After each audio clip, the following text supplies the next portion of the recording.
ہمارے چھوٹے چھوٹے مسئلوں کی، جہاں پہ ہم نے بات کی کمپیریزن کلچر کی، کہ ہم اپنے لائف کو، اپنی بچوں کو، اپنی زندگیوں کو جو ہے نا وہ ہمیشہ دوسروں کے ساتھ کمپیئر کرتے چلے جا رہے ہیں. اور ہم جو ہے نا اس بات کو دیکھتے ہیں اور اس بات کو ایک یہ ہمارا تکیہ کلام بن چکا ہے کہ ہم کہتے ہیں کہ بھائی لوگ کیا کہیں گے.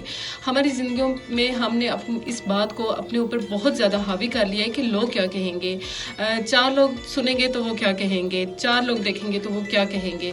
آخر یہ 4 لوگ ہیں کون جن کو ہم نے اپنی زندگیوں پہ اتنا حاوی کر لیا کہ ہم ہر چیز میں ہم یہ کہہ رہے ہیں کہ 4 لوگ کیا کہیں گے.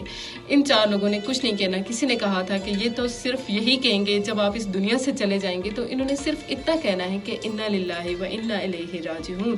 تو اس لیے اپنے اوپر کسی کو حاوی مت ہونے دیں. ان لوگوں کو بالکل اجازت مت دیں کہ وہ آپ کی زندگیوں میں مداخلت کریں اور آپ کی جو ہے نا ہر چیز کے اوپر وہ کنٹرول کرنا شروع کر دیں.